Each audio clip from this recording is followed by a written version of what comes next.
ये एक सच्ची घटना है। कौन सा पाप करने से कुत्ते का जन्म होता है? भारत के एक प्राचीन नगर कांचीपुरम में एक न्यायप्रिय राजा विक्रमानंद का शासन था। राजा विद्वान और धर्मपरायण थे। वे हमेशा धर्म और सत्य के मार्ग पर चलते और न्याय के लिए प्रसिद्ध थे। उनके दरबार में बड़े बड़े आशी मुनि आते और जीवन के रहस्यों पर चर्चा करते। एक दिन सुबह जब राजा अपनी प्रजा की समस्याएं सुन रहे थे, तभी एक बूढ़ा ब्राह्मण कांपते हाथों से उनके सामने आया। उसके कपड़े फटे हुए थे और चेहरे पर गहरी उदासी थी।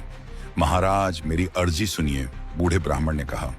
राजा ने उसे सम्मान बैठाया और बोले, कहिए मुनिवर, आपको क्या कष्ट है? ब्राह्मण ने गहरी सांस ली और कहा, राजन, मैं जीवन भर सत्य और धर्म के मार्ग पर चला, किसी का अहित नहीं किया, लेकिन आज मैं अपने दुर्भाग्य का रोना रोने आया हूं।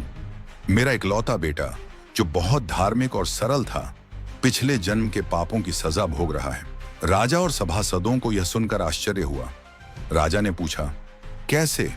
यह आपको कैसे झांत हुआ? बूढ़े ब्राह्मण ने आगे कहा, महाराज, मेरा पुत्र जब केवल 5 वर्ष का था तभी उसकी मृत्यु हो गई, लेकिन जब उसका पुनर्जन्म हुआ तो वह इस बार मनुष्य नहीं बल्कि एक कुत्ते के रूप में जन्मा।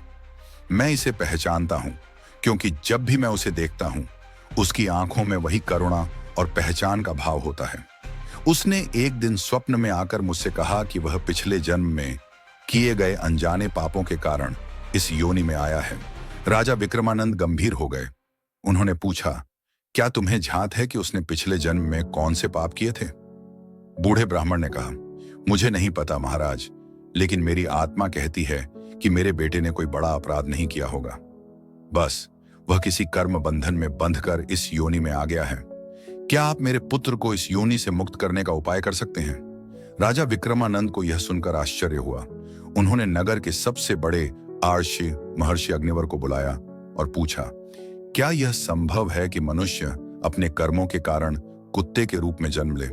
महर्षि ने उत्तर दिया, राजन, यह सृष्टि का अटल नियम है।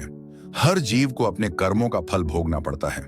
यदि किसी ने पाप किया है तो उसे उसके अनुरूप जन्म मिलता है। यदि कोई लोभी है तो अगले जन्म में वह भिखारी या कुत्ता बन सकता है। यदि कोई दुष्ट राजा है तो अगले जन्म में वह एक छोटा कीड़ा भी बन सकता है। यह सब कर्मों पर निर्भर करता है। राजा चिंतित हो गए।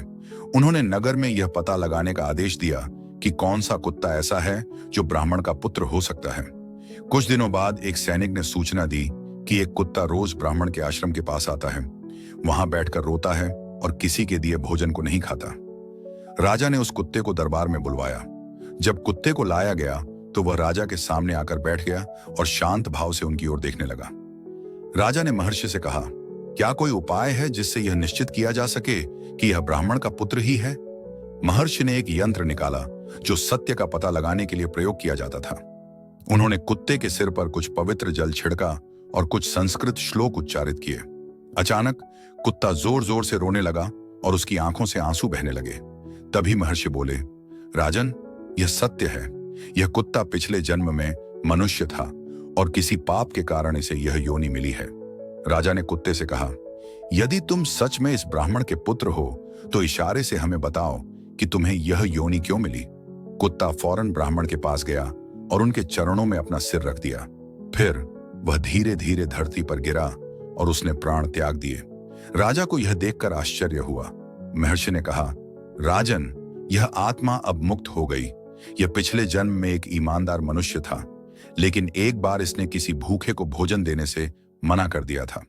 इस कारण इसे कुत्ते की योनि में आना पड़ा, लेकिन आज इसकी आत्मा ने पश्चाताप कर लिया और अब इसे मोक्ष प्राप्त हो गया है।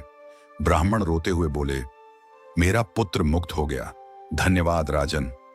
राजा ने नगर में आदेश दिया कि हर व्यक्ति किसी भूखे जीव को भोजन कराए ताकि कोई भी अगले जन्म में कुत्ते की योनि में न जाए। जो मनुष्य भूखे को भोजन नहीं देता उसे अगले जन्म में कुत्ते का जन्म मिल सकता है। जो व्यक्ति लोभ, अहंकार और कठोर हृदय से दूसरों को दुख देता है वह किसी नीची योनि में जन्म ले सकता है। ईश्वर न्यायप्रिय है और हर जीव को अपने कर्मों का फल अवश्य भोगना पड़ता है। यदि किसी जीव को प्रेम और सम्मान दिया जाए तो वह भी मोक्ष प्राप्त कर सकता है। इसलिए हमें सदैव अच्छे कर्म करने चाहिए और किसी भी भूखे जीव को भोजन अवश्य कराना चाहिए।